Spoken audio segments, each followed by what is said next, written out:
Avec un échange avec le président des États-Unis, Joe Biden, nos importantes convergences, au premier rang desquelles figure la réponse mondiale contre la pandémie.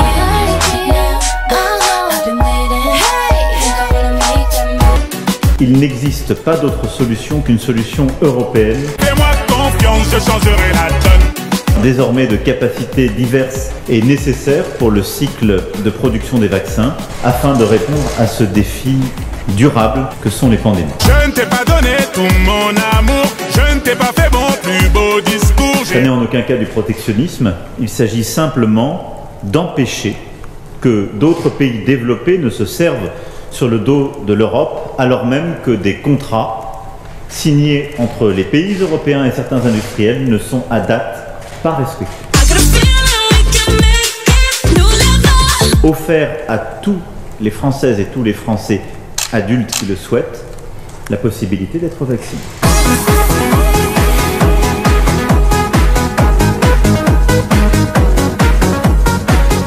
D'assurer la production sur le sol européen des vaccins de deuxième génération, c'est-à-dire les vaccins qui nous permettront de faire face aux variants qui ne manqueront pas d'arriver à l'automne et hiver prochain. Permettre de disposer des outils pour pouvoir circuler à nouveau sans menacer de répandre le virus. C'est le sens des certificats européens qui doivent permettre à tous de prouver qu'ils sont soit vaccinés, soit testés négativement, soit qu'ils ont été déjà frappés par le virus, guéris et donc ont les nécessaires anticorps.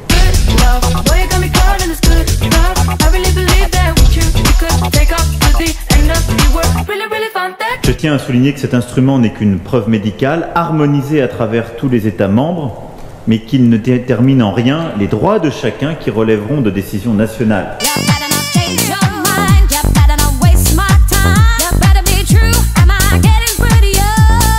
Que l'Europe n'est pas un continent égoïste.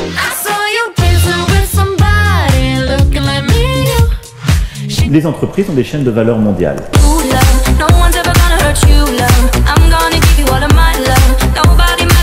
Les entreprises américaines finissent leur production parfois en Europe, pour le marché européen, le marché américain, le marché britannique.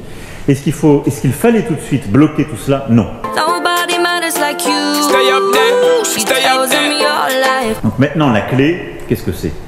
C'est qu'on continue à accélérer, qu'on mette en place ces mécanismes avec efficacité et que face au contrat que nous avons signé, nous ayons des résultats.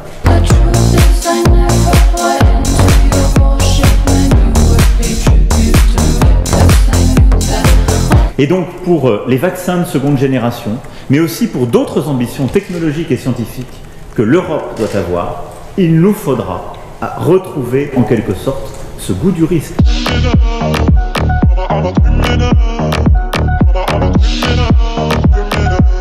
Il nous faut savoir retrouver le goût du risque et de l'investissement dans l'avenir.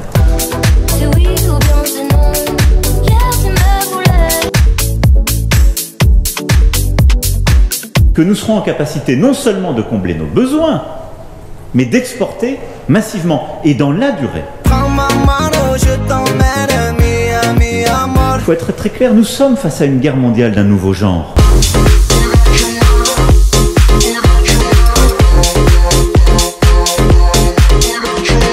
L'Europe sera vraiment le continent qui produira d'ici à la fin de l'été le plus de doses dans le monde, sera en situation de se couvrir lui-même, mais aussi d'exporter et d'être celui qui exporte le plus à l'égard de ses partenaires, de l'OTAN, du monde libre et de toutes celles et ceux qui en ont besoin.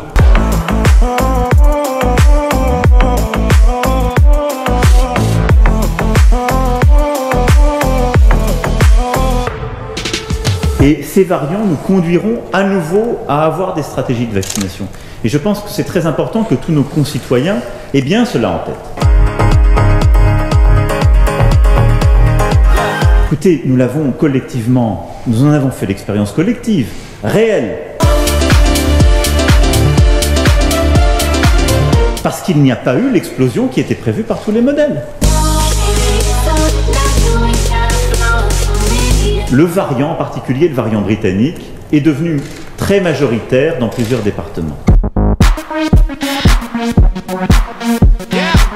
La santé mentale, qui se traduit aussi avec des conséquences lorsqu'on referme, qu'on réduit la vie sociale, qu'on isole. La tension qui existe et les difficultés pour nos jeunes, pour qui en particulier ces mesures sont très dures à vivre.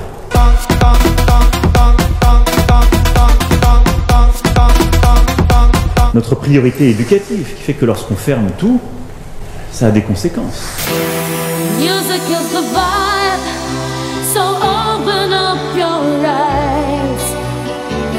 Et les conséquences économiques et sociales. Et c'est à chaque fois une balance que nous tenons.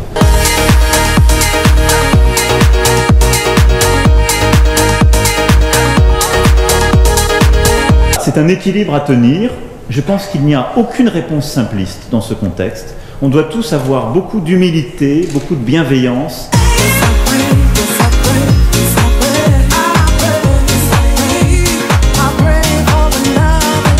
Aujourd'hui, moi, je regarde la situation avec beaucoup de préoccupation, de vigilance.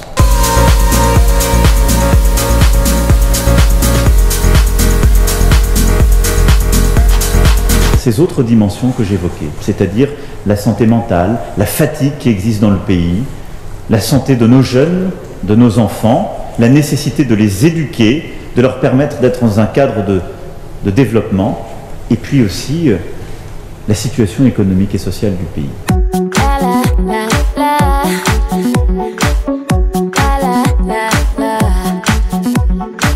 Mais je veux aussi vous donner, pas une lueur d'espoir, mais une perspective raisonnable d'espoir.